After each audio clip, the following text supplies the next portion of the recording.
안녕하세요. 클로바에서 NLU를 만들고 있는 김용희라고 합니다. 네. 네, 제가 오늘 이 자리에 서게 된 건 저는 클로바에서 이제 언어 이해 기능을 담당하고 있는 NLU 엔진을 만들고 있었는데요. 작년부터 이제 클로바 내부에서 이제 이 클로바의 여러 가지 기능들을 다양한 이제 제작자들이 빠르게 기능을 추가할 수 있는 그런 어떤 도구가 필요하다라는 그런 이제 방향성 이게 그래서 그런 방향성이 이제 확립이 되면서 작년부터 제가 프로토타입 제작에 이제 들어가 가지고 여기도 이제 NLU 엔진을 넣게 됐어요. 그래서 저희 클로바 익스텐션 킷이 나온 이제 서비스가 베타 버전으로 되고 있는데 거기에 보면 인터랙션 모델이라고 해서 거기에 언어 이해를 하는 NLU 모듈이 들어가는데 그 모델 빌더하는 엔진을 만들게 됐는데요. 근데 제가 뭐 그렇다고 해서 뭐 NLP의 대가라든지 아니면 뭐 기계학습에 엄청난 식견이 있는 그런 정도는 아니지만은 그렇지만 그동안 오랫동안 NLU 문제를 경험을 해왔고 그리고 제가 이걸 만드는데 관여를 하면서 이제 이 엔진에 대한 어떤 인사이트 같은 거를 드릴 수는 있을 것 같고요. 그리고 그동안 경험해본 사례들을 통해서 이렇게 어떻게 하면 조금 더 성능 좋은 이제 인터랙션 모델을 빌드할 수 있는지 노하우 같은 걸 전수해 드리는 데는 적합할 것 같아가지고 제가 오늘 이 자리에 서게 됐습니다. 네, 잘 부탁드립니다. 제가 오늘 소개드릴 거는 이제 NLU, Natural Language Understanding, 이제 사람의 말을 이해하는 그 모듈에 대해서 왜 이게 무엇인지 먼저 설명을 좀 드려야 될 것 같고요.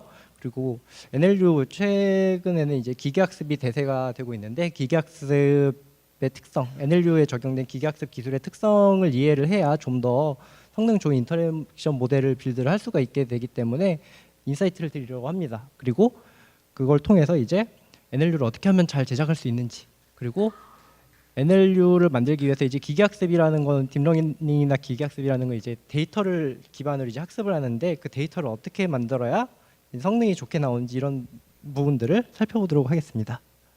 NLU라는 용어 굉장히 많이 들어보셨을 텐데 얘가 뭐 하는지를 먼저 좀 소개를 드리면요. 학계에서는 흔한 오래된 고전적인 모델이에요. 이게 고전적인 아키텍처인데 대화 시스템이라는 게 흔히 이런 식으로 구성이 되어 있습니다. 그래서 처음에 사람이 말을 하면 음성으로 말을 하면 그거를 이제 텍스트로 변환을 해주는 음성 인식 모듈이 하나 있고요. 그럼 텍스트로 변환된 그 이제 사람의 그 말을 이제 의미를 분석을 해가지고 NLU가 그러면 그걸 이제 대화 관리 모듈에서 뭐 그 의미에 따라 뭐 어떤 특정한 액션을 수행하도록 한다든지 뭐 클라이언트 디바이스 쪽에다 뭐 명령을 내린다든지 아니면은 저기 NLG 모듈 응답 생성 모듈 같은 걸 이용해가지고 적절한 응답을 생성해낸다든지 아니면은 문맥 관리 같은 거 이전 턴의 대화라든지 이런 것들을 고려해가지고 이제 뭐 좀 더 다양한 응답을 내보내도록 한다든지 하는 걸 이제 DM이라는 모듈에서 담당을 하고 그렇게 한 거를 또 이제 막 또 TTS 음성 합성 모듈로 이제 텍스트 아웃풋이 DM에서 나오면 이제 음성 합성을 통해서 이제 실제 음성으로 이제 발화가 리스폰스가 나가게 되죠. 그런 과정에서 이제 또 DM에선 정보 조회 같은 것도 하느라고 플랫폼 뭐 아니면 뭐 다른 데이터베이스 뭐 이런 데랑 소통을 하기도 하고요. 검색 정보 조회를 하기도 하고요. 이런 복잡한 구조인데 일단 딱 보시면은 NLU랑 제일 맞닿아 있는 거는 음성 인식이랑 대화 관리 모듈이 일단 있겠는데 이 저희 CEK 서비스로 기준으로 보면 인터랙션 모델이라고 일단은 저희는 이름을 붙여놨는데 좀 더 이제 세계적으로도 보편적으로 이제 부르는 이름은 이제 NLU가 되겠고요. 그래서 얘가 왜 필요한가를 일단 좀 말씀을 드려야 될 것 같아요. 네. 얘가 왜 필요한가 생각을 해보면은 사람은 말을 이렇게 할 수 있죠. 내일 서울 날씨 같은 거 물어볼 수도 있고 굽네 치킨 얼마야라고 물어볼 수도 있어요. 그런데 이거를 우리가 뭔가 서비스를 하려면은 정보 조회를 하든지 아니면 뭔가 API 콜을 해야 되죠. 개발자분들 많이 계시죠. 이렇게 개발자분들 기준으로 생각하면은 API 콜을 할 때 뭔가 리퀘스트를 날릴 때 뭔가 정보를 이렇게 정형화된 폼으로 정보를 제공을 해줘야 API 리퀘스트에는 그래야 이제 우리가 정보를 조회를 할 수가 있게 되고 DB 조회를 할 때도 마찬가지인데 근데 여기서 유용한 정보 뭐 내일이라든지 서울이라는 지명이라든지 굽네 치킨이라든지 이런 정보들을 추출하는 것 아니면은 이 문장이 들어왔을 때 어떤 API를 호출해야 되는지 날씨 API를 호출해야 되는지 아니면은 메뉴 DB를 호출해야 되는지 이런 디시전들이 필요한데 이게 사람의 말의 표현이 굉장히 다양하기 때문에 사실 내일 서울 날씨라고 물어볼 수도 있지만 내일은 서울 날씨가 어때 뭐 이렇게 물어볼 수도 있잖아요. 네. 그런 문제들을 이제 기계가 처리하기 좋은 포맷으로 이제 변형을 해주는 약간 번역기 같은 느낌이라고 생각할 수가 있어요. 사람의 자연어를. 그래서 NLU가 이런 의미에서 필요가 한데, 그러면은 이거 NLU 문제도 그 번역을 어떤 식으로 어떤 포맷으로 이제 기계가 쓰기 좋은 포맷으로 변환해 줄까 하는 이슈가 또 있는데, 이것도 굉장히 다양한 방법이 존재하지만은 현재로서 제일 뭐라고 해야 되지? 업계에서 이제 실용적으로 많이 쓰이고 있는 방법이라고 하면 인텐트랑 슬롯이라는 기준으로 해가지고 이렇게 정보를 추출해내는 개념이 제일 보편화되어 있다고 생각을 합니다. 네. 일단 인텐트라는 거 간략하게 설명하면 정확한 정의는 아닌데, 서술어나 목적어 같은 거를 표현하는 의미 카테고리를 이렇게 나누는 걸 인텐트 카테고리를 나눌 수가 있고요. 문장들을. 그래서 이 문장은 이 범주에 들어가, 이 카테고리에 들어가, 저 문장은 저 카테고리에 들어가, 뭐 이런 식으로 우리가 카테고리를 나눌 수가 있어요. 그리고 슬롯이라는 거는 어떤 문장 속에서 개체명이라고 우리가 보통 얘기를 하는데, 뭐 고유명사라든지 어떤 명사 아니면은 날짜나 숫자 같은 어떤 유용한 정보들 있죠. DB 정보 조회를 할 때도 필요하고, 뭔가 이렇게 우리가 코딩을 통해서 조건 분기 같은 걸 할 때도 단서가 될 수 있는 그런 정보들인데, 그런 거를 추출을 해줘야 이제 DM에서 여기 예시 코드가 있죠. DM 코드, 다이얼로그 매니저 코드가 있는데 이런 식으로 코딩을 해줄 수가 있게 됩니다. 근데 네, 그렇게 생각하면 소리 3으로라고 하면은 이렇게 5가지 객관식 보기 문제식으로 생각을 해가지고 카테고리컬 이제 프로블럼을 이제 문제를 변형을 해버리는 거예요. 그래서 NLU에서 이렇게 5가지 중에 하나를 골라주고, 그리고 슬롯도 추출해주면 DM에서는 저런 식으로 이제 좀 더 프로그래머가 다룰 수 있는 형태로 정보가 가공이 되기 때문에 이제 정보를 처리할 수가 있게 되는 거고요. 그래서 여기서 좀 더 세분화해서 설명을 드려보면은, 인텐트 같은 경우는 일단 인텐트가 있음으로써 우리가 얻게 될 수 있는 효과는 표현의 다양성 문제를 일단 줄여줄 수가 있어요. 그래서 사람은 똑같은 의도, 똑같은 뜻인데도 말의 표현이 너무 많아요. 어미조사, 거의 한국어는 진짜 어미조사가 엄청 다양하죠. 그걸 생각하면은 소리 키워달라는 표현도 지금 제가 이거 적은 것만 해도 소리 좀 키워줘, 소리 키워줄래, 키워주세요, 뭐 엄청 많잖아요. 여기다가 소리란 표현도 볼륨, 음량, 소리, 사운드 엄청 많아요. 이것들을 우리가 만약에 이 NLU 없이 그냥 DM 코딩을 한다고 생각하면은 모든 케이스를 우리가 다 이렇게 나열을 할 수밖에 없을 텐데, 이렇게 하면은 우리가 절대로 이게 풀 수 있는 규모의 문제가 되지 않죠. 그러니까 이런 문제를 뭔가 같은 의미는 하나의 카테고리로 묶이게 해가지고 카테고리컬 인포메이션으로 나타내주면은 이제 우리가 프로그래밍적으로 문제를 해결할 수 있게 바꿔주는 그런 효과를 얻게 될 수가 있고요. 네. 그리고 슬롯이라는 거를 추출해야 되는 이유는, 또 슬롯이라는 게 이것도 역시 표현이 되게 다양해질 수가 있어요. 그래서 우리가 어떤 개체명이라든지 뭐 아니면 숫자 날짜 표현 같은 거를 추출을 한다고 했는데, 그 숫자 날짜 표현도 시간 표현 지금 보시죠. 5시 반이라는 표현이 이렇게 텍스트로 나타내면 다양해요. 네. 그리고 텔레비전, TV, 테레비, TV 엄청 이게 뭐라고 해야 되지? 표현이 다양하죠. 레프레젠테이션이. 이것들을 우리는 추출 결과는 그냥 디바이스라는 타입의 슬롯으로 TV로 그냥 우리가 추출해주고 NLU에서, 그리고 타임이라는 슬롯으로 값을 5시 30분에 저런 정교화된 그 뭐 ISO 시간 표현 포맷 같은 걸로 이렇게 넘겨주면은 이제 코드를 통해서 제어가 가능하겠죠. 액션을 제어할 수가 있게 되는데, 이런 역할들이 꼭 필요합니다.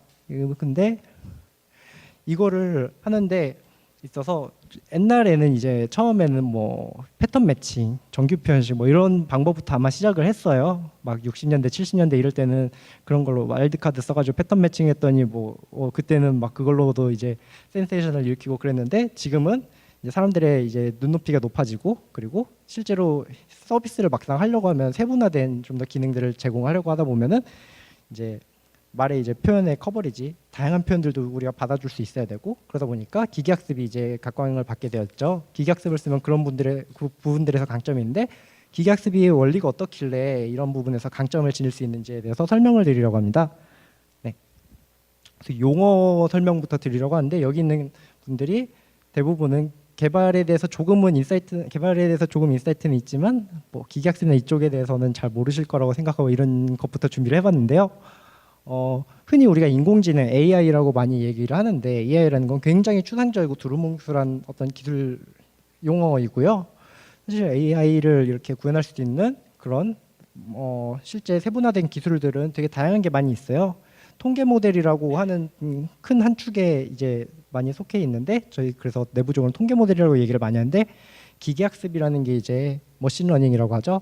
머신러닝 많이 쓰고 있고요. 근데 2010년 뭐 초중반쯤에 이제 뉴럴 네트워크 중에서도 한 부분이 딥러닝, 딥 뉴럴 네트워크가 이제 엄청 떠가지고 그쪽에서 뭔가 성능상의 이제 브레이크스루가 생겼어요. 이제 돌파구가 생겨가지고 극적인 성능 향상이 이루어졌는데 이거 다 알고 보면 결국 기계학습의 한 범주거든요. 그래서 그냥 저는 뭉뚱그려서 지금 기계학습이라고 얘기를 했어요. 네. 그리고 또 하나 덤으로 좀 말씀을 드리면은 NLP, NLU라는 용어 되게 헷갈려 하시는 분들 많아서 넣었는데 NLP라는 거는 그냥 전반적인 그냥 텍스트 처리 기술을 포함을 해요. 그래서 되게 넓은 범주고 사실은 우리가 이렇게 대화 처리를 하는 이런 기술에서 쓰이는 거는 NLU라고 흔히 이렇게 얘기를 하고요. 의미 분석을 하는 거는. 그리고 NLU 기술에 이제 통계 모델을 쓰거나 아니면 기계학습을 쓰거나 이런 식으로 기계학습을 쓰지 않고도 NLU를 만들 수 있긴 한데 기계학습을 요즘 쓰는 게 대세고 실제 저희 클럽 CK 인터랙션 모델에는 기계학습을 사용을 하고 있습니다. 네. 그래서 이 기계학습이 뭐냐 얘기를 하면은 인사이트를 드리기 위해 간단한 예제를 하나 만들어 봤어요. 자, 여러분이 만약에 이 문제를 풀라고 주어진다면 이게 컴퓨터가 보는 문제예요. 아까 얘기했는데 NLU는 어떤 조건 카테고리를 정해놓고 그래서 어떤 문장이 들어왔을 때 이 문장이 어느 카테고리에 속하는지를 맞추는 게 이제 NLU의 역할 중에 하나라고 했는데 NLU가 문제를 어떻게 푸나 이제 컴퓨터가 문제를 어떻게 푸나를 생각해 봤을 때 사람은 이게 뭐 소리랑 사운드라는 단어가 정말 의미가 같다는 걸 알 수 있지만은 컴퓨터 입장에서 보면은 거의 외계어 수준으로 보인단 말이에요. 그래서 만약에 우리가 이런 뭐 지금 예제 문장이 주어졌어요. 1번 카테고리에 이런 문장들이 있다고 예문이 주어졌고 2번 카테고리에 이런 문장이 있다고 예문이 주어졌고 3번 카테고리에 이런 문장이 있다고 예문이 주어졌는데 그러면은 저렇게 저 다음 문장 문제에 주어진 저 문장은 몇 번 그룹에 속한지 찾아라라고 하면 여러분은 어떻게 해야 될까요? 네, 정말 답이 없죠.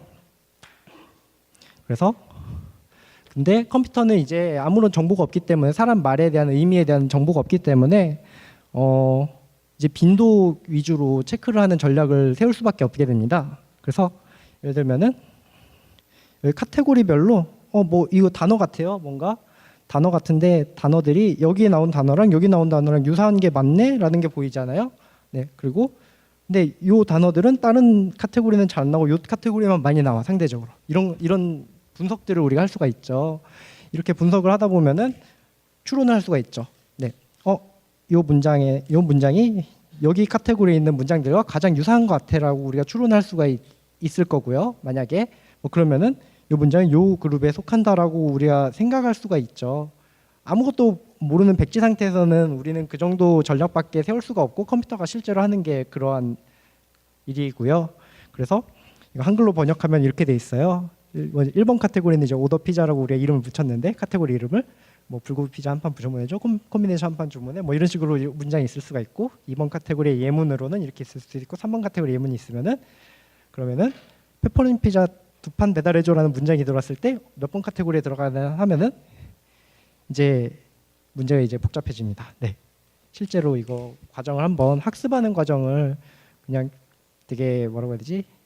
쉽게 한번 나타내봤는데 예시를 들어서 나타내는데 이 예문을 보고 추론할 수 있는 거를 우리가 추론할 수 있는 생각들을 한번 이렇게 나타내봤어요. 예문을 보니까 2번 카테고리 페퍼론이라는 단어가 엄청 많이 나와요. 그러면은 페퍼론이라는 단어는 다른 데는 안 나오는데 여기만 엄청 많이 나오고 있죠. 그러면은 페퍼론이라는 단어가 나오면은 2번 카테고리에 속할 확률이 되게 높구나. 네. 그리고 피자라는 표현은 가만히 보니까 여기도 조금 등장하고 여기 1번이나 2번 카테고리에 많이 등장하지만 3번에도 등장하는 거 봐서는 별로 중요한 단어는 아닌 것 같다라고 우리가 생각할 수가 있어요. 네. 근데 얼마라는 단어는 뭐 이런 것도 이제 그런 식으로 뭐 단어라든지 어떤 표현, 프레이즈 단위로 해서 이 상대적인 빈도들을 우리가 생각을 해볼 수가 있죠. 그걸 기준으로 우리가 판단할 수가 있습니다. 그래서 실제로 아까 그 예문 가지고 얘가 학습을 했고요. 학습을 한 상태에서 실제로 문제를 풀어봐라라고 하면은 리치골드 피자 주문해라 뭐 이런 문장이 들어왔어요. 그럼 이걸 몇 번 카테고리로 이제 우리가 인식을 해야 되나 하면은 아까 봤던 그 단서들을 통해서 이제 추론을 시작을 하죠. 리치골드는 처음 본 단어니까 아까 예문에 없었어요. 그러니까 이런 거는 그냥 판단을 보류하고요. 그리고 피자 주문 뭐 주문이라는 단어는 저기 오더 피자 쪽에서 본 적이 있어. 네, 그러면은 그쪽으로 조금 가중치를 줄 수가 있겠죠. 그리고 근데 한 판이라는 단어는 사실 오더 피자에 한 판이라는 단어가 굉장히 많이 나왔어요. 네, 한판이라 여기 문장에는 한판이라는 단어가 없는 게 뭔가 깨름직해요. 그래서 조금 불확실한 이런 추측을 할 수가 있어요. 그나마 그래도 오더 피자 아닐까라고 추측할 수가 있는 거고, 근데 만약에 페퍼로니 피자 2판 배달해줘 이러면은 아 페퍼로니 앞에 거의 뭐 그냥 페퍼로니는 2번 카테고리라고 그냥 우리가 거의 점지해준 꼴이 되기 때문에 이것만 보고도 그냥 얘는 거의 페퍼로니라는 표현이 나왔기 때문에 2번 카테고리에 속할 거다라고 거의 그쪽으로 마음이 가버리는 거죠. 네, 배달이란 표현도 뭐 다른 데도 나왔긴 해서 조금 애매하긴 하지만은 그래서 여러 가지 단서를 종합해서 추론을 했을 때 뭐 이런 결론을 낼 수도 있습니다. 사실은 페퍼로니 피자 2판 배달해줘는 1번 카테고리에 들어가야 되는데 페퍼로니란 단어 때문에 2번으로 막 우리가 결정을 내릴 수도 있는 거죠. 네, 이런 식으로 하는데 그러면은 실제 우리 이제 이거 CDK 한번 빌드 한번 화면 보신 적이 있나요, 많이들? 네. 이거 실제로 우리 클로바 익스텐션 킷 여기 인터랙션 모델 콘솔 한번 보시면은 빌드란 버튼이 있어요. 여기 인텐트 등록하고 슬롯 등록하신 다음에 그래서 인텐트에다 예문을 막 엄청 많이 적어주시면은 그래서 빌드를 눌러야 이제 우리가 모델이 빌드가 되거든요. 이 빌드를 하면 도대체 무슨 일이 일어나길래 시간이 오래 걸리는지 구체적으로 살펴보면요. 처음에 예문들을 가지고서 아까 뭐 3개의 카테고리로 문장에 5개씩 예문이 있었잖아요. 그걸 가지고 가설을 세워요.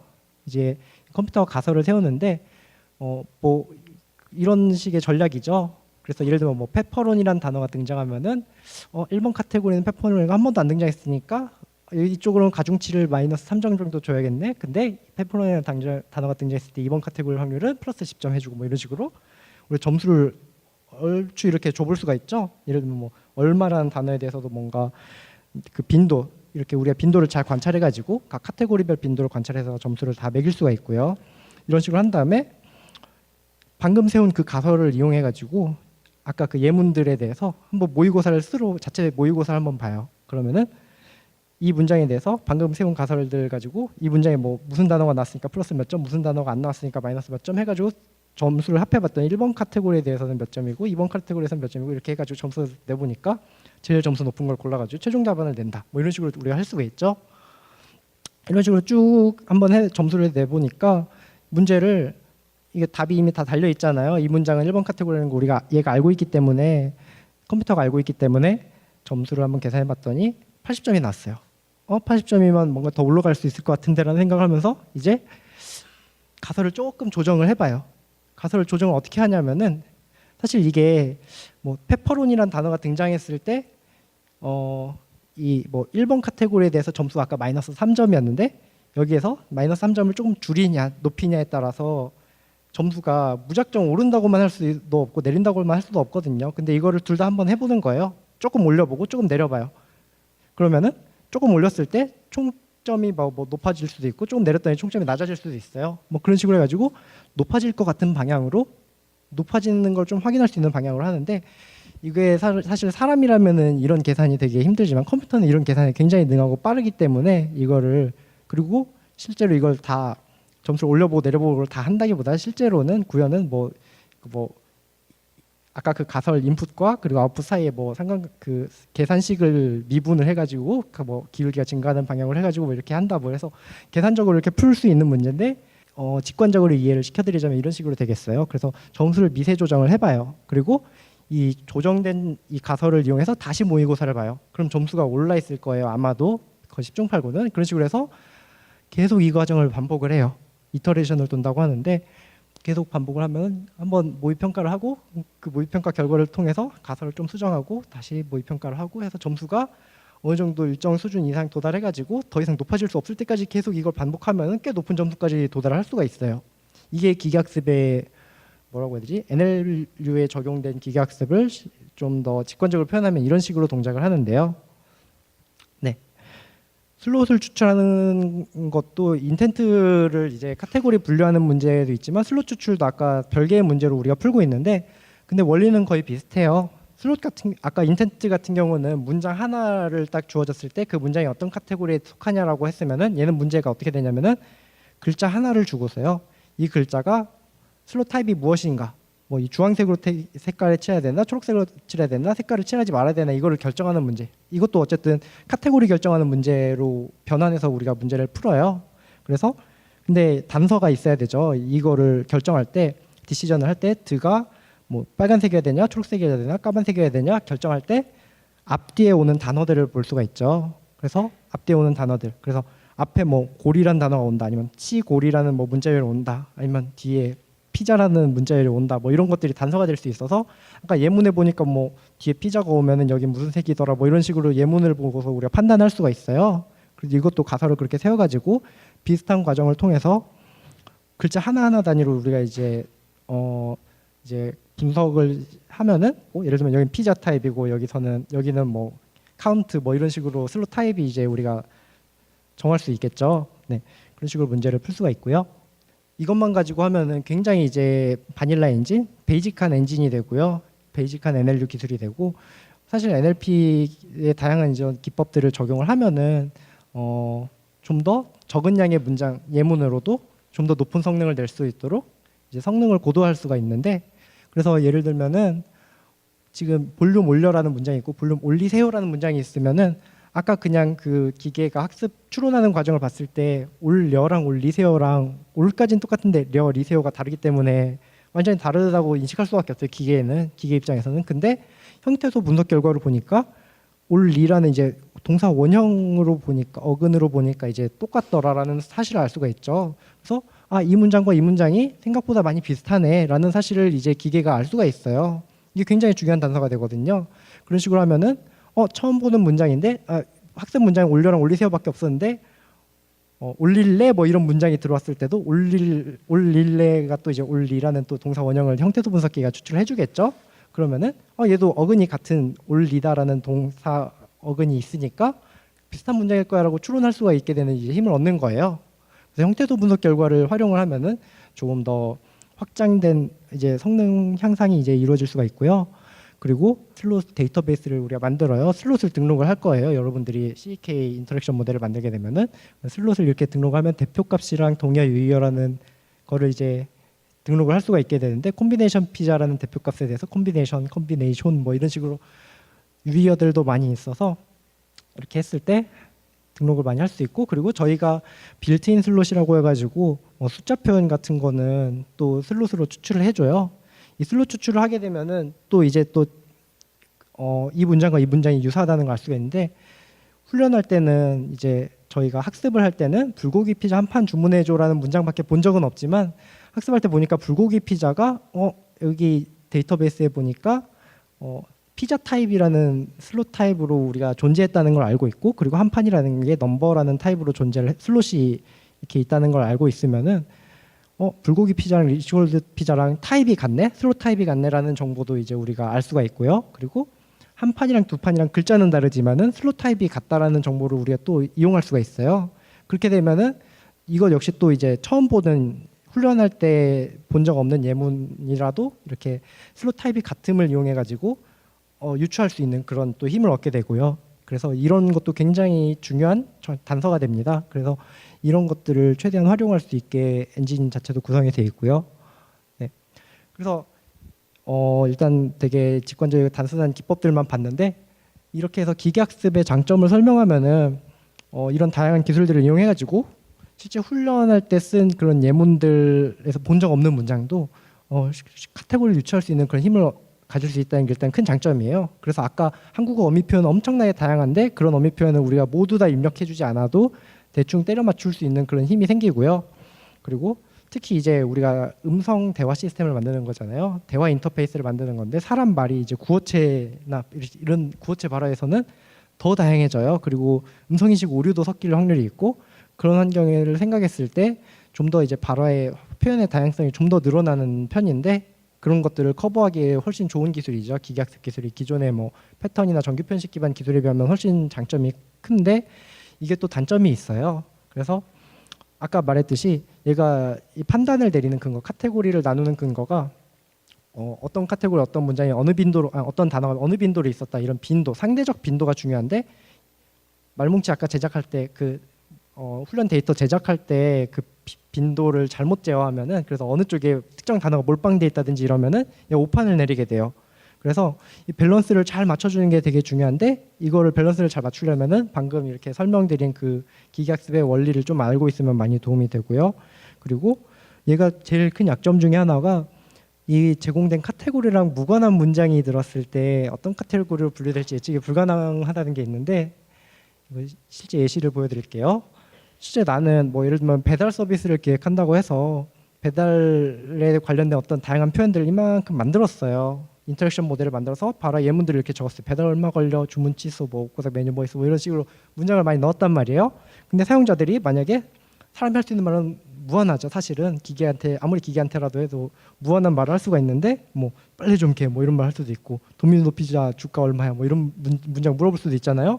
근데 나는 이만큼밖에 안 만들었단 말이에요. 문장을. 그러면은 그리고 카테고리 이렇게 나눠놨어요. 나는 문장의 카테고리를. 근데 이미 카테고리를 이렇게 나눠놨으면은 그러면은 도미노 피자 주가 얼마야라는 문장이 들었을 때는 그러면은 어떻게든 이 카테고리 안에서 얘가 쇼부를 뭔가 하나를 집어내려고 시도를 해요. 그게 일단 가장 큰 약점이에요. 그러니까 차라리 이 문장이랑 뭐 유사한 카테고리가 하나도 없다. 그래서 비등비등 해가지고 얘랑도 거의 안 비슷하고 얘랑도 이 카테고리랑도 거의 안 비슷하고 이 카테고리랑도 거의 안 비슷하다. 뭐 이러면은 얘가 답 없음을 내기도 해요. 근데 항상 그런 게 아니라서 이 도미노 피자 주가 같은 경우는 여기 도미노 피자 얼마야 같은 약간 유사해 보이잖아요. 되게 문장이 공통점이 많잖아요. 도미노 피자라는 단어가 일단 등장했다는 점에서 그러면은 이 카테고리를 선택을 해버린다는 거죠. 이 문장은 이 카테고리에 속할 거야라고. 근데 우리 사람은 알고 있죠.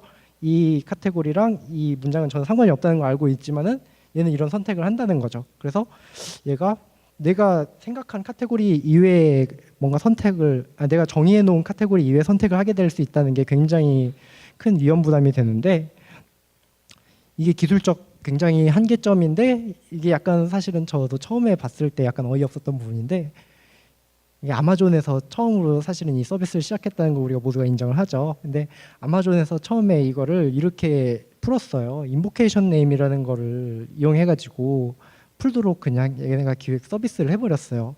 그래서 처음 봤을 때 이게 무슨 나이브한 되게 뭐라고 해야 되지?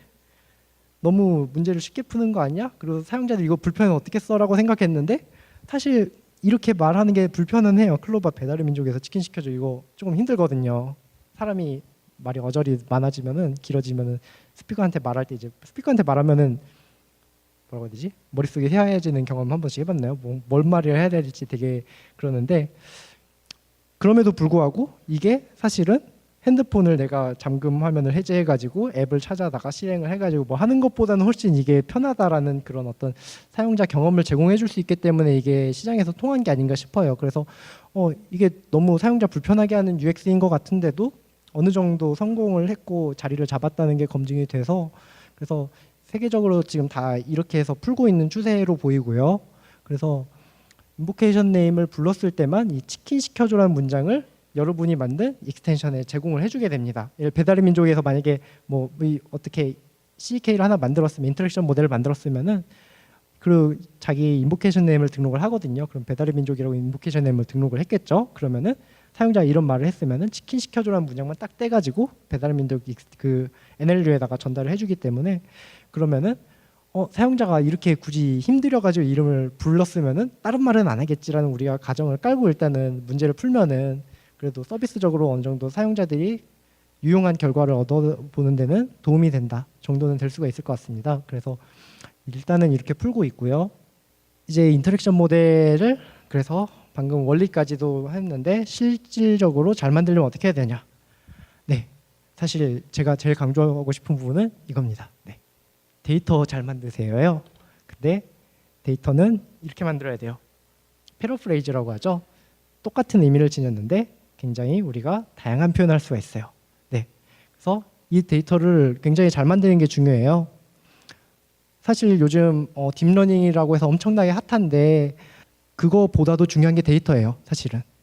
그래서 데이터만 잘 만들면은 딥러닝 모델이 뭘 쓰든 간에 뭐 정상 동작만 하는 모델이라면 웬만큼 서비스 가능한 성능은 나오거든요. 그래서 이게 어느 정도로 중요하냐면은 제가 생각하기에는 딥러닝 비율을 이렇게 할 수가 있어요. 그래서 우리가 기계학습 모델이 뭐 딥러닝에 뭐 LSTM을 썼다, 뭐 아니면 뭐 RNN을 썼더니 뭐가 나오더라 하면서 이제 학계에서는 그거 가지고 엄청나게 이제 막 떠들썩해지거든요. 근데 우리가 NLU라는 거 어떤 식당을 운영하는 거라고 NLU 서비스 한다고 하면 식당을 운영하는 거라고 생각을 하면은 이제 우리가 데이터 제작한 데이터는 음식 재료가 될 거고요. 그리고 그 모델 그뭐 기계학습 모델 어떤 걸 썼느냐 뭐 이런 거는 요리사 어떤 요리사가 이제 그 요리를 했느냐에 비유를 할 수가 있게 되는데 현실적으로 생각했을 때 데이터가 일단 제일 중요해요. 재료가 제일 일단 기본은 데이터예요. 네, 그래서 요리사가 엄청 형편없는 요리사만 아니라면은 재료가 솔직히 말하면은 실질적으로 우리가 겪게 되는 문제들 중에 대부분의 상황은 어떤 거냐면요. NLU를 만드는데 데이터를 이상하게 만들어요. 어느 정도 이상하게 만드냐면은 요리로 비교를 하면은 손님은 자꾸 스테이크를 먹고 싶다고 하는데 어디 시장에서 팔다 남은 풀떼기 같은 거 요리사한테 던져주면서 이걸로 좀 스테이크 좀 만들어봐. 왜 스테이크 못 만들어? 이러는 느낌이거든요. 거의 스테이크를 만들려면 소고기를 사다 줘야죠. 요리사한테 질 좋은 소고기를 사다 줘야겠죠. 네. 그래서 사실 재료가 좋으면은 요리사가 누가 됐든 간에 어느 정도 감각만 있고 요리를 할 수 있는 그런 사람이면은 맛있는 요리가 나와요. 그리고 그건 서비스하기에 사실 물론 요리사가 좋으면 훨씬 더 좋은 요리가 나오지만은 그럼에도 불구하고 일단 재료가 좋으면 서비스하기에는 충분한 성능이 나올 수가 있어요. 그래서 그리고 또한 여러분이 지금 기계학습 이런 거를 다 배워서 직접 모델 만들어서 뭐 구축해가지고 할 거는 아니잖아요. 만약에 그렇게 한다고 생각을 했을 때 그건 비용이 굉장히 크단 말이에요. 그거에 비하면은 데이터를 만드는 거는 훨씬 싸다. 뭔가 쉽고 그리고 마냥 쉽진 않지만 최소한 재료 보는 안목을 기르는 거랑 요리하는 방법을 배우는 거랑 비교해보는 난이도가 엄청 확 차이가 나잖아요. 그래서 데이터를 만드는 것만 잘해도 일단 웬만큼 서비스는 할 수 있다라고 말씀을 드릴 수가 있고요. 그래서 그러면은 데이터를 어떻게 하면 잘 만들 수가 있느냐 하면은 여기 지금 굉장히 많은 사례들을 제가 만들어 왔는데 아까 예시 같은 걸 보면은 이걸 이제 우리가 분석할 수가 있어요. 이제 아까 기계학습의 원리를 통해서 봤을 때 이 데이터는 뭐가 문제였을까 생각해 보면은 페퍼로니라는 단어는 사실은 뭔가 인폼 피자라는 카테고리의 전유물이 돼서는 안 되는데 다른 사실 뭐 페퍼로니 주문해줘 이런 문장 1번 카테고리에도 나올 수 있어야 되잖아요. 근데 이번에만 너무 몰빵돼 있죠. 이러면은 기계가 오판을 하게 돼요. 그래서 한 판이라는 단어도 마찬가지야. 한 판이라는 단어가 사실은 뭐 페퍼로니 한 판이 얼마야, 두 판이면 얼마야, 뭐 이런 식으로 2번 카테고리에도 나올 수 있어야 되는데 한 판 같은 단어는 근데 1번 카테고리에만 완전 몰빵돼 있죠. 이러면은 기계 입장에서는 한 판이라는 단어가 나오면 무조건 1번 카테고리라고 오판할 수밖에 없어요. 그리고 얼마라는 단어 같은 것도 보면은 얼마라는 표현 뭐 3번은 카테고리도 나올 수 있어요. 사실은 생각해보면 잘 생각해보면 얼마나 걸려? 뭐 배달 오려면 얼마나 걸려? 뭐 이런 표현 나올 수 있잖아요. 근데도 불구하고 지금 얼마라는 표현은 2번 카테고리에만 3번이나 등장했죠. 그러면 기계는 얼마라는 표현이 나왔을 때 문장에 얼마라는 표현이 나오면 2번 카테고리 확률이 좀 높구나라고 인식할 수밖에 없어요. 이런 문제를 해결하기 위해서는 좀 고쳐보면 되겠죠. 좀만 고쳐도 이거 쓸만한 말목 이제 데이터가 돼요. 그래서 한 판이라는 단어를 좀 더 표현 베리에이션을 줘가지고 뭐 1판이라고도 적어보고 2판, 3판도 적어보고 근데 뭐 사실 사람이 10판씩 시킬 사람은 잘 없으니까 그런 비현실적인 데이터까지 만들 필요는 없는데 그래도 네. 뭐 한 판, 두 판, 세 판 정도까지밖에 안 시키겠죠. 그 정도 범주 내에서 이렇게 데이터를 변화를 줘볼 수가 있고요. 페퍼로니로 일관돼 있던 것도 좀 더 다양한 피자 이름을 생각해가지고 이렇게 다양하게 넣어주면은 그러면은 이런 어떤 편견이 생기는 걸 막을 수 있어요. 그리고 언제쯤 배달이란 표현만 너무 많이 썼는데 뭐 주문한 거, 아까 시킨 거 이런 식으로 데이터를 만들 때 사실 표현을 굉장히 다양한 걸 생각을 해봐야 돼요. 그게 사실은 좀 어려울 수도 있어요. 이게 근데 처음에 최대한 머리를 짜내서 생각을 한 다음에 그래서 다양하게 만들어 본 다음에 실제 사용자들 반응이라든지 사용하는 행태 같은 걸 보면서 추가를 해놓으면 더 좋을 거고요. 그래서 또 예제가 또 하나 있는데 데이터는 양보다 질이에요. 지금 엄청나게 양을 많이 이렇게 만들어낸 데이터가 있는데 잘 보면은요 뭔가 엑셀 파워 핸들로 뭔가 만들었을 수 있을 것 같은 데이터인데요. 이런 식으로 모든 표현 조합을 다 만들어낼 수가 있어요. 우리가 생각할 수 있는 모든 표현 조합을. 그래서 이렇게 데이터를 많이 만들면 성능이 좋아지냐? 그러면은 사실은 모든 케이스를 내가 다 만들었다 이러면은 성능 비슷하게 나와요. 그냥 조금 양질의 데이터 조금 만든 거랑 그리고 그냥 모든 경우의 수를 다 만들어낸 거랑 성능은 비슷한데 괜히 훈련하는데 시간만 많이 걸리고요. 그리고 여러분이 데이터를 만들어 놓고 나면 한 번 만들면 그걸로 끝이 아니라 계속 서비스 하다 보면은 이 카테고리도 추가됐으면 좋겠네 이런 말도 우리가 처리를 해줬으면 좋겠네라는 그런 요구가 자꾸 들어와요.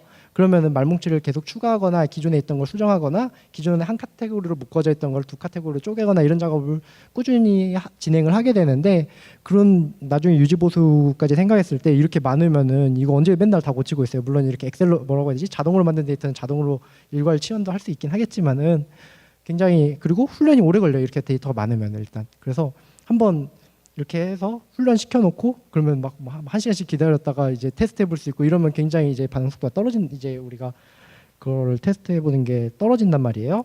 그래서 차라리 아까 좋은 예로 보여준 것처럼 표현을 다양하게 만들어 가지고 양질의 데이터를 만드세요. 그래서 이렇게 양이 적으면은 양이 적은데도 양이 적어서 처음 보는 표현이 들어와도 사실 양이 적더라도 이렇게 데이터가 좋으면은 처음 보는 표현도 그냥 잘 맞출 수 있어요. 그게 기계학습의 강점이에요. 그걸 충분히 살릴 수 있도록 이렇게 데이터를 만들어주는 게 좋고요. 여기도 보면은 뭐 이 문장은 여기에 정확히 또 일치하는 문장 없지만 고양이란 단어가 나왔고 울음소리라는 단어도 여기서 본 적이 있어요. 울음소리. 그리고 뭐 틀어봐 이런 표현도 틀어주세요에서 틀다라는 이 동사가 멀치하다 뭐 이런 것들을 알 수가 있으니까 이런 단서들을 통해 얘는 잘 유출할 수 있단 말이에요. 꽤 높은 컨피던스 스코어를 내면서 이제 얘가 정확도를 볼 수가 있어요. 이런 식으로 하면은 그래서 그런 걱정할 필요는 없고요.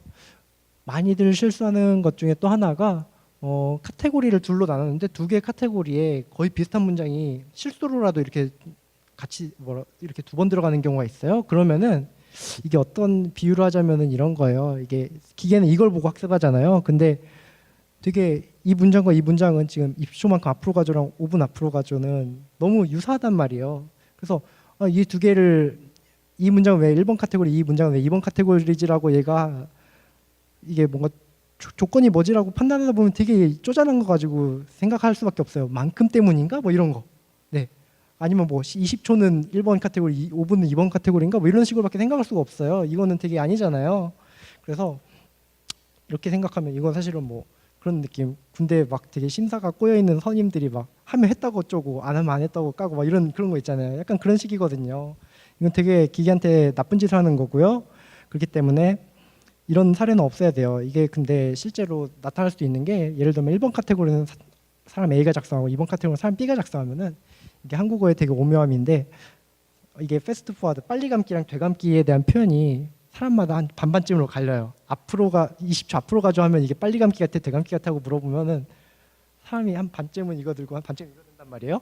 네, 이걸 되게 저도 되게 신기했는데 이런 일이 충분히 발생할 수 있고 굳이 이런 말의 모호성이 있는 사례가 아니더라도 카테고리를 나누는 기준이 되게 모호해질 그냥 사람이 서비스를 이렇게 서비스 단위로 이렇게 카테고리를 나누다 보면은 되게 유사한 문장인데 뭐 여기 양쪽에 존재하게 되는 경우가 있어요. 그런 경우 없는지 항상 꾸준히 잘 체크를 해줘야 돼요.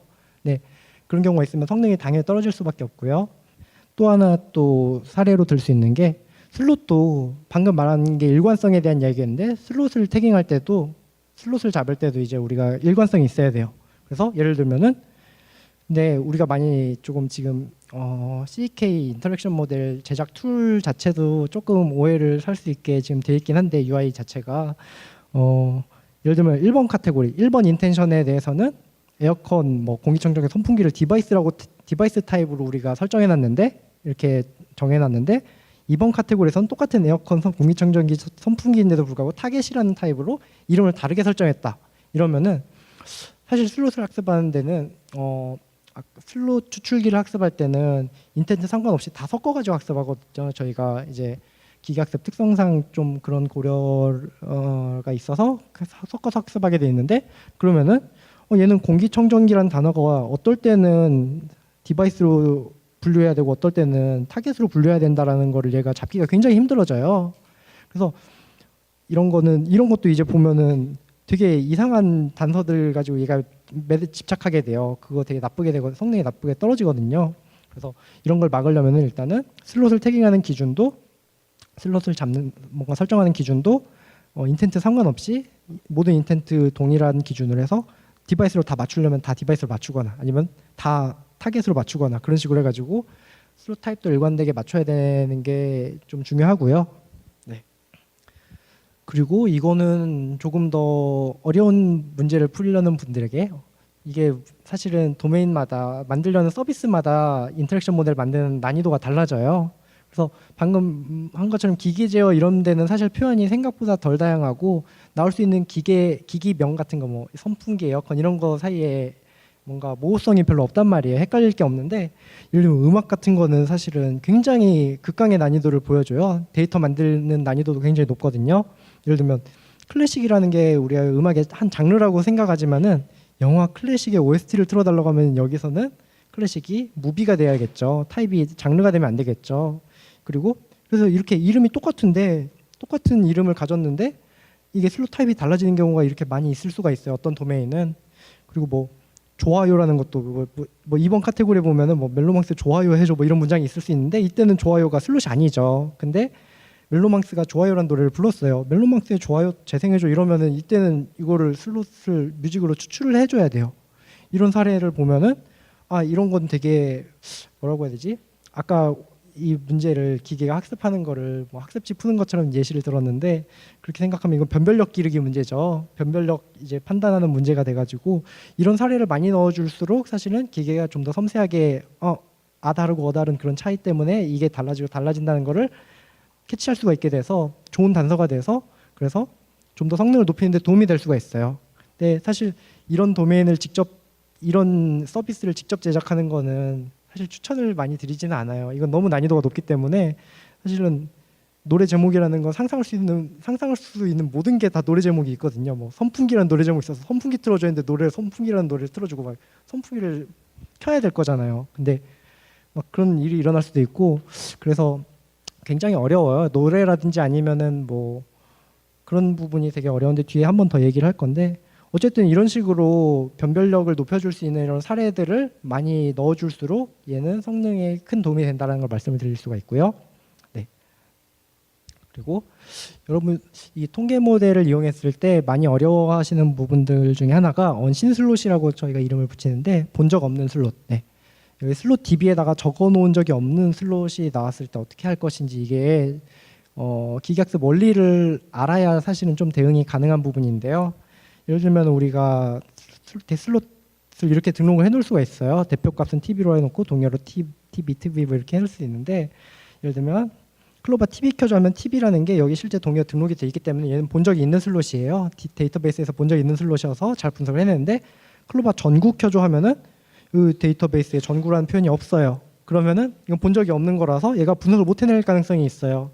근데 이거를 분석을 어떻게 하면 잘 해내게 할 것인가 아니면은 뭐 이게 전략이 좀 나뉩니다. 이게 그래서 경우를 세 개로 나눌 수가 있는데 이런 경우에는 사실 이런 경우는 그냥 전구라는 표현을 여기다 추가해주면 돼요. 굉장히 심플해요. 전구라는 표현을 여기다 추가해주는 걸 권장을 드리는데 이 뭐 기기명 같은 거, 디바이스 이름 같은 거 목록은 우리가 다 생각해내서 집어넣을 수 있는 수준이란 말이에요. 사이즈가. 근데 노래 제목 같은 경우를 생각해 보면은 거꾸로 강을 거슬러 오르는 저 힘찬 연어들처럼 이거 실제로 풀네임을 정확히 기억해서 말하는 사람 거의 없거든요.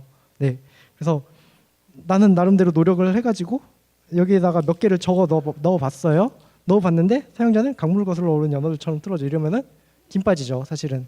근데 김 빠지는 게 문제가 아니고 이런 표현은 여기다 안 넣어 있으니까 얘가 또 분석을 못했어요. 근데 이게 문제가 이게 사람이 할 수 있는 스케일이냐 생각해 보면은 네이버 뮤직에만 지금 1000만 곡이 있는데 1000만 곡에 대해 우리가 다 동료를 이렇게 등록을 해주고 있을 수는 없잖아요. 이건 사람이 할 수 있는 스케일이 아니기 때문에 차라리 이런 거는 기계학습 그 원리를 생각했을 때 이렇게 데이터베이스에 슬롯에 등록 안 돼 있는 언신 슬롯이더라도 잘 분석해낼 수 있게 얘를 구성을 해가지고 그렇게 해서 분석을 해내게 만든 다음에 이렇게 분석된 결과에서 정규화는 대표값으로 정규화는 안 됐지만은 그치만 뭔가 뭐 검색 서비스 같은 걸 이용해 가지고 뮤직 검색 API 같은 거 통해서 특정 곡을 찾아낸다든지 그래서 강물을 거슬러 오르는 연어들처럼 이런 노래 제목을 잡았다면은 사실 이거 검색 엔진에 던지면 검색은 잘해줄 거란 말이에요.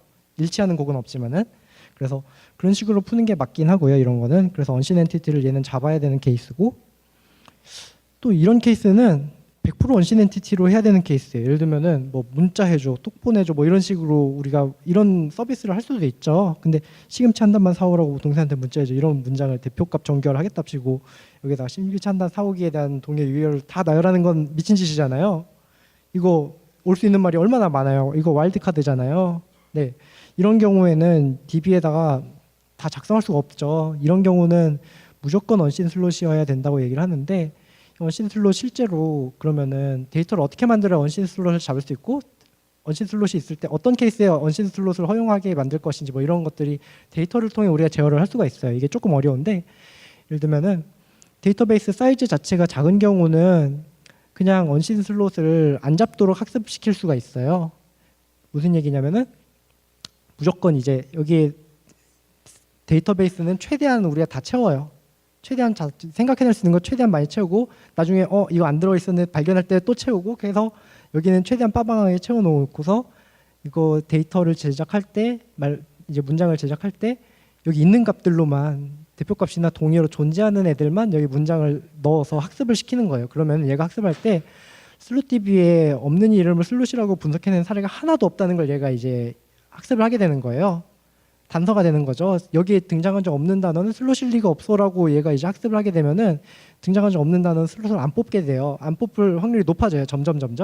특히 이게 사례가 많아지면 많아질수록 점점 강한 확신을 가지고 우리가 판단할 수가 있게 되겠죠. 그래서 이거 모든 문장이 뭐 한 50개씩, 이 카테고리에 50개씩인데 50개가 전부 다 여기 있는 걸로만 작성했다 이러면은, 그러면은 얘가 완전히 강한 확신을 가지고 이제 여기 없는 단어는 슬롯이 아니야라고 이제 판단을 할 수가 있게 되겠죠. 그래서 우리가 매니지 가능한 사이즈의 DB를 사용할 때는 그렇게 데이터도 그렇게 작성해라라고 가이드를 드릴 수가 있고요.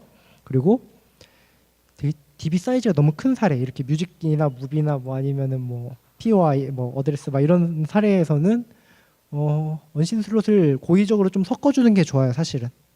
그러니까 데이터베이스에 없는 이름도 좀 섞어줘야 슬롯 DB에 이게 일치하는 항목이 없음에도 불구하고 슬롯으로 잡는 사례도 있네라는 걸 이제 기계가 학습을 하게 돼가지고, 그래서 이런 것도 이제 좀 잡아줘야 이제 좀 되는데, 근데 여기 조금 주의할 사항이 있다면은 원신 슬롯을 섞어서 학습하려면 훈련 문장이 굉장히 많이 필요하게 돼요. 그래서 이제 문장을 많이 제작해야 된다는 게 좀 단점이 될 수가 있고요. 그래서 왜 그런가 생각해 보면은 아까 같이 데이터베이스가 작고 그래서 100% 슬롯 DB랑 100% 일치하는 사례만 데이터를 제작했을 때는 이게 기계가 봤을 때 단서가 너무 명확해요. DB에 있으면은 등록된 슬롯에 있는 슬롯이면은 무조건 슬롯이라고 얘가 단서를 쉽게 캐치할 수 있는데, 얘 같은 경우는 지금 뭐 뒤에 어떤 단어 뒤에 노래 틀어줘라는 말이 나와야만 뭐 여기가 슬롯이구나라든지 뭐뭐의 뭐뭐 틀어줘 뭐 이런 앞뒤 컨텍스트 정보를 통해 학습해야 되는데, 그 컨텍스트 정보는 조금 상대적으로 표현 다양성이 크거든요. 그래서 사례를 많이 넣어줘야 얘가 좀 학습이 돼요. 그래서 조금 더 데이터가 많이 필요하게 되고요, 이런 케이스에는. 그리고 아예 아까 봤듯이 뭐 번역해줘라든지 뭐 지금 번역 도메인 같은 경우, 예를 들면 번역 서비스 같은 거 하려고 할 때 여기 와일드카드죠. 아까 본 것처럼 문자 메시지 보내줘 하는 것처럼 와일드카드 찾아야 할 때는 차라리 데이터베이스를 아예 비워놓으세요. 슬롯 데이터베이스를 아예 비워놓고, 그래서 요 뭐라고 하지?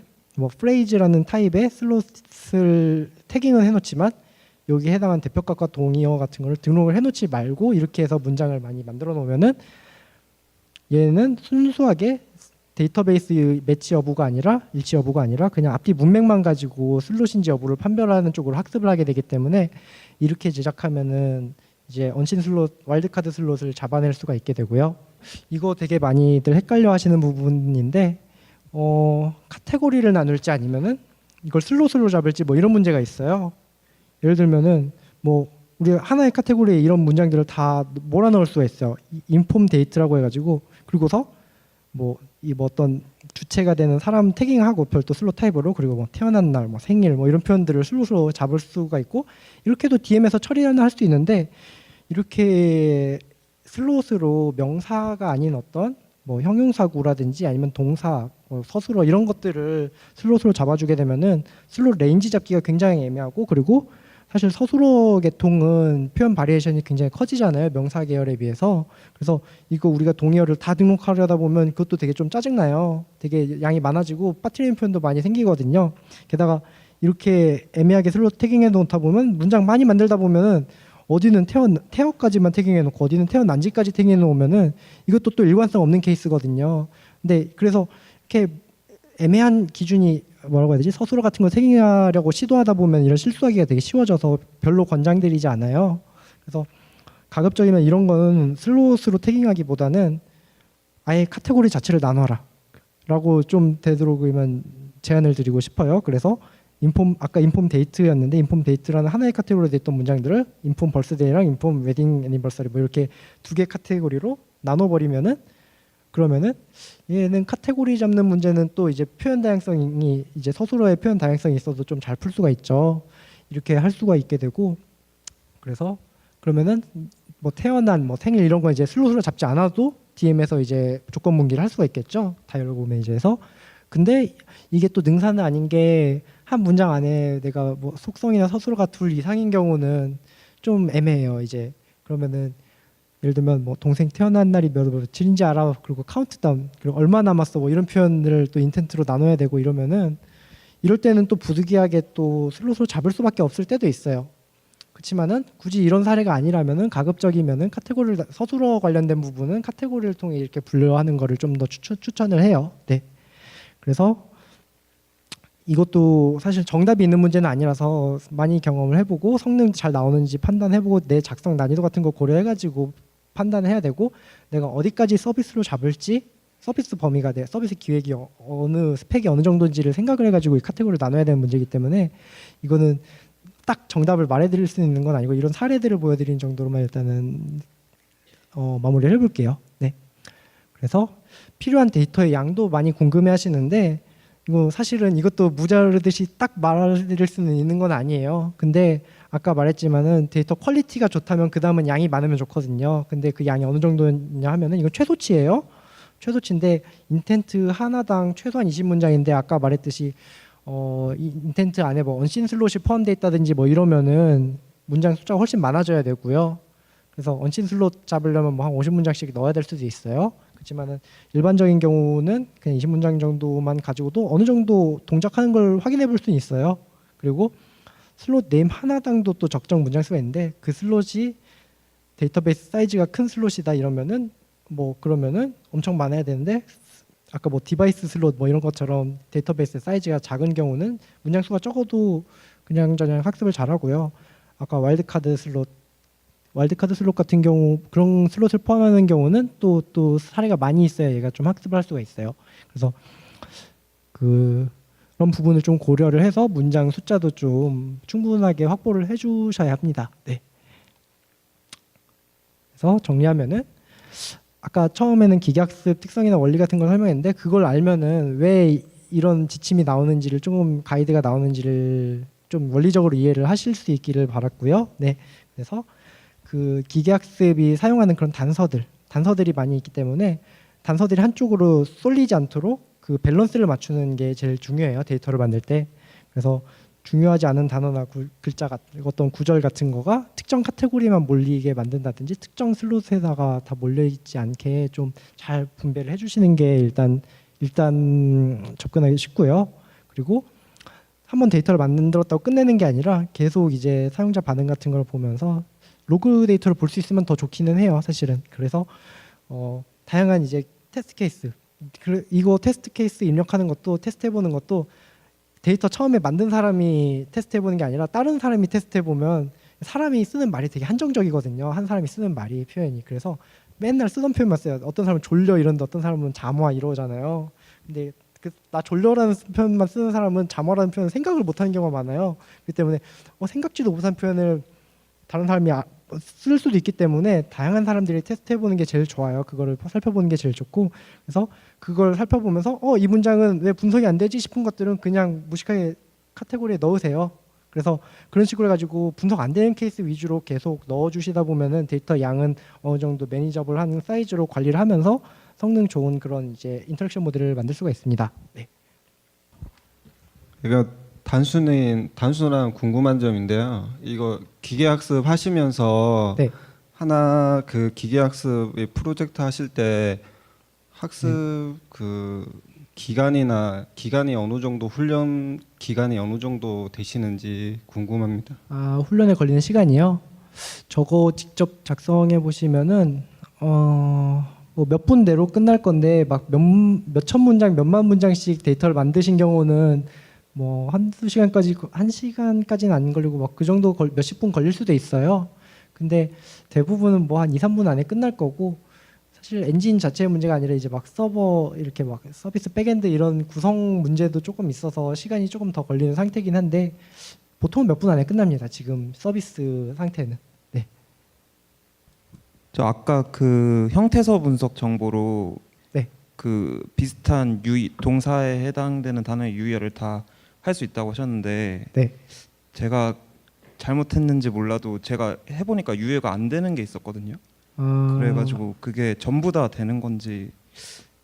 그게요. 형태소 정보를 사용하기 시작하면은 형태소 분석기가 잘못 분석해낼 때가 가끔 있어요. 막 동사인데 명사로 분석해낸다든지 뭐 이럴 때도 있고요. 형용사로 분석해낼 때도 있고 뭐 그러면은 같은 텍스트는 똑같이 뭐라고 해야 되지? 뭐 예를 들면 똑같은 텍스트인데 근데 그리고 똑같은 동사로 분석해야 원래 맞는데 근데 형태소 분석기가 오판을 해버린 경우 그러면은 완전히 다른 단어로 인식돼 버리기 때문에 오히려 완전 삼천포로 분류가 잘못돼 버릴 가능성이 있어요. 기계학습 입장에서. 그래서 형태소 분석기의 에러가 이제 기계학습 NLU 모델에까지 이제 전파되는 그런 문제가 나타날 가능성이 좀 있기는 하고요.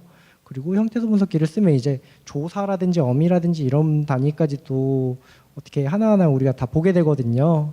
그러니까 조사나 어미 같은 거 원래 형태소 분석기 안 쓰면은 굉장히 중복돼서 나오기 힘든 항목인데 형태소 분석기를 쓰는 순간 이제 조사나 어미 성분 같은 게 이제 하나하나 다 들여다 보이면서 이 조사는 여기도 나왔고 저기도 나왔고 이제 얘가 이제 보기 시작하면서 이제 빈도를 막 잘 보기 시작하는데 조사나 어미 쪽에 이제 밸런스를 잘 맞춰주셨는지도 한번 보면 좋을 것 같고요. 네. 형태소 분석기가 분석 잘못했는지 한번 확인해 보시면 좋을 것 같아요. 네.